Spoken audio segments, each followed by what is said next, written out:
Roll call, please. Dr. Romano? Here. Dr. Sherman? Dr. Dan? Here. Michelle Booth? Here. Sarah Bailey Simon? Here. Jennifer Kelly? Here. Cindy Smith? Here. Judy Filiolo? Here. Lisa Shelton? Here. Wendy Ross? Lori Lynn? Reminder. The quorum has been established. Let's all rise for the pledge, please. Pledge allegiance To the flag of the United States of America and to the republic for which it stands, one nation, under God, indivisible, with liberty and justice for all.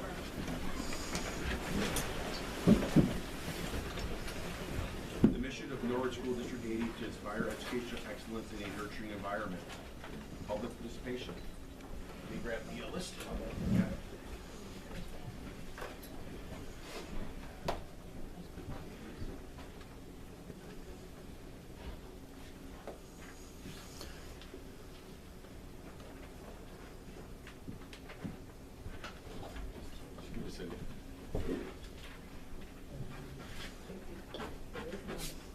Thank you. We'll go right into the review of the ad hoc progress. So Dr. Schultz.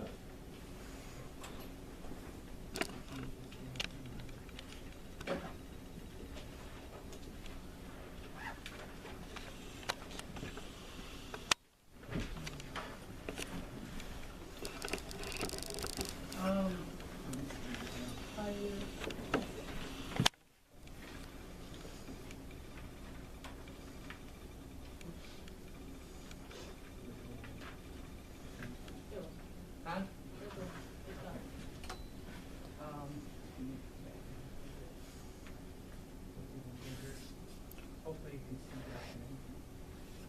that. Okay. What I would like to do is just take a few minutes to go over some information that's occurred from our last meeting. The other day, the other committee met, and there was a lot of discussion. In fact, it ended up being about a 2-hour plus or so meeting. And what was decided at that meeting was first of all, we discussed how much a referendum question should be put on the ballot.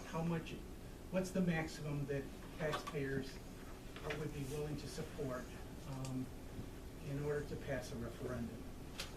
And the consensus of of all the people attending the meeting, and there were quite a few, was under $500 total, period. And then the second piece that came out was that we should really do 2 questions, one for facilities and one for operating. And the third piece that came out, and this is kind of with a little underscore under this, especially I think with emphasis from several senior citizens that were there, is that they felt that, the most important thing was to put something on the ballot to get something passed, whether it's the facilities or the operating, to start to explain our needs and so forth within that dollar figure. So once we established the fact that it shouldn't exceed $500, that would be their recommendation. And what I did is that we showed them a list of what their options were. Well, under $500, if you consider that before we were, over $1,000 basically for, an average home. That's, and I'm talking about $250,000 roughly. Then that, that pretty restricts you. So this is the outcome. The outcome is that to get under $500, that the facilities question would be to do the $16.7 million in life safety work, which is just to fix the buildings up and get the things that need to be done. And the consensus was not to do it half-heartedly, meaning to just, try to do half that and some stuff doesn't get done. And could you never go back and explain to people, well, we just did a little bit, we didn't do enough. So put the question on there because that's the baseline for all the stuff that's been talked about, the 16.7. And with that, once you plug that number in, that leaves the operating question at $1.25 million. So what that means is that the facilities, for example, question passes, we're done with the facilities pretty much as far as all the life safety work. If it fails, what's going to happen is the district will have to use operating funds to offset any emergencies or repairs and so forth. On the operating side, if the 1.25 million passes, then there'll still have to be 250,000 in efficiencies, because our deficit is running about 1.5 million as we stand, unless we do better or whatever. You'll remember all the options ranged from 2 million, and the last referendum was 2.5, so this is half of the last one. So there will be some efficiencies and so forth, whether it's through just tweaking some class size or actually reducing something. If it fails, then we would do the 750,000 that we had planned on doing through one of the 5 options. So that's really what's going to happen. If they both pass, then we have 1.25 million. We got some time to figure out what we want to do with this part, you know, and we're off and running on our facilities. If this passes and this doesn't, then we're going to be taking some money out of here to pay for facilities if it's needed. If this passes and this doesn't, then we'll get the facilities done, but we'll be reducing programs. That's just the way this is lined up. So I wanted to quickly take a review here of what those options were. I laid it out a little different. These are the programs that were to be eliminated in all the scenarios, the 5 scenarios. Sports and clubs, committee curriculum work to the tune of $15,000. Learning center staff, instructional technology deferment, which is simply postponing, updating the technology to office assistants or reading specialists and filters. That was in every plan. This is what was eliminated, or to be eliminated in each of the scenarios. So if you look, I just laid this all out. Scenario 1, it was full day kindergarten, art, music, industrial arts, world language, and sports and activities. I just put that down there again because it's a big interest item. In scenario 2, it was the same thing except band would be eliminated instead of world language. In scenario 3, it was everything. So everything on the list, art, music, industrial arts, world language, band, sports, all of it. In scenario 4, which I'm just labeling a class size adjustment for now, just for ease of distinguishing it. Still full day kindergarten, but there are 4 regular ed teachers. Art and music are eliminated, industrial arts, sports and activities, band and world language are in the program. But obviously the schedule has to be done. Scenario 5, which was the grade center option, it's full day kindergarten and 9 regular ed teachers. These were all included as not being released. Another way of looking at it, which may make it easier for you, is this is what is retained in each of the scenarios. Okay? So in scenario 1, band.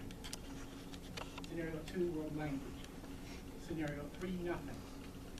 So that was the one we said we were just going to eliminate everything and get a head start. Scenario 4, band, world language, and lower kindergarten class size that we had this year. And in scenario 5, art, music, band, world language, and lower kindergarten class size. Those would all be favorable scenarios.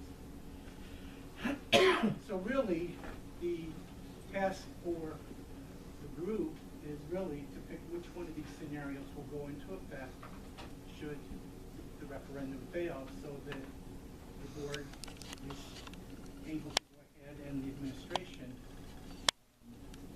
at least a recommendation to the board, so that planning can occur and discussions, because there are timelines, legal timelines involved in notifying staff and other things. So the referendum is in until April 4. You can't wait till then, because there's just no time between that and when all that would occur. We also, one other piece of information that the group had asked for here and was provided to the other group, that scenario number 5, the cost of making that transition is about $60,000. So that would have to come out of those savings and so forth for that. So I believe it was around the savings for scenario number 5 were like $948,000 or something like that. So they would be $888 because you take that $60,000 out of those savings be able to offset the costs of just making some minor modifications to the two buildings to accommodate. And that's a one-time cost. That's a one-time. Just to clarify, the kindergarten classes in scenario 4 and 5 are still half day? Or Yes. They're still half day, but with lower With number. With 3 sections instead of, basically, Yeah. now there's 2 of 30, technically, you have 3 of 20. Because basically, that's including, scenario 4 is basically increasing the class size at junior high and not lowering it, but keeping it lower at the, the lower elementary grades, which included kindergarten, and that is way high now, and we need to come down, so we need that back here.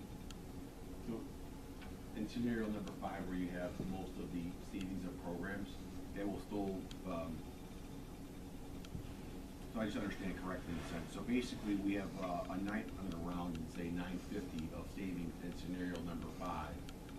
It's going to be closer to about 890, because with $60,000, and the rest come out. For the first year, so that Yes, 60,000 comes back yes. the second year, right? Correct. So we get the 10th amortized. No, I just want to make sure we were on the same page. Right, so you have about 950 there, and then if you go back to your why we still need to cut. So we asked for the 1.25 million, which is your option number 4 on the back page of which is the 1.25 million out there. We would still need to permanently cut 750, correct? No, not necessarily.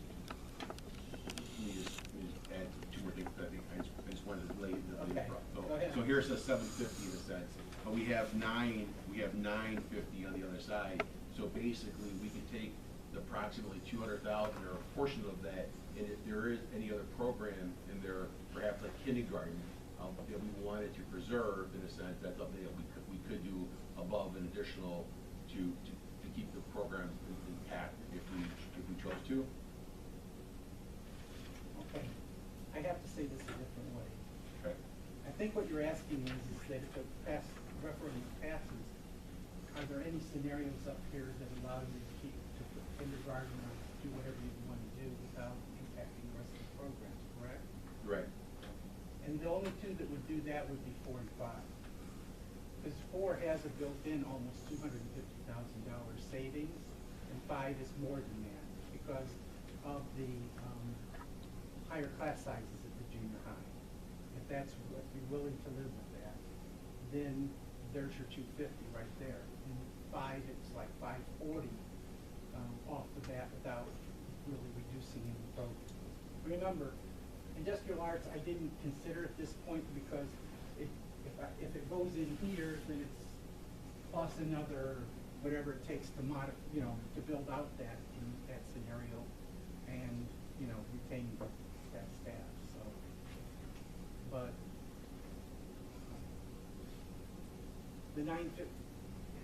Does that answer your question or not?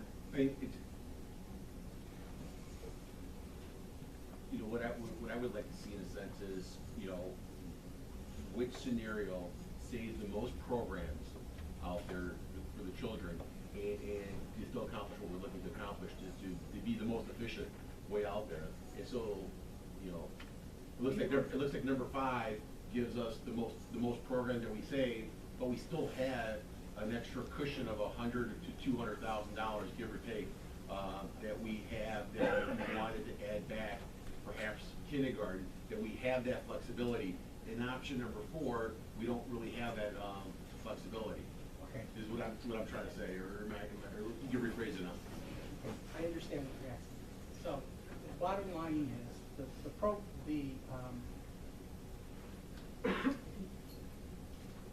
ultimately, unless something changes, okay, because we're always trying to be efficient here, we need to find 1.5 as the minimum. So at 1.25, we have to find at least 250 more, that's why I put that up there. You can do that by going to 4. And I think what you're saying is, if you go to 5, you get the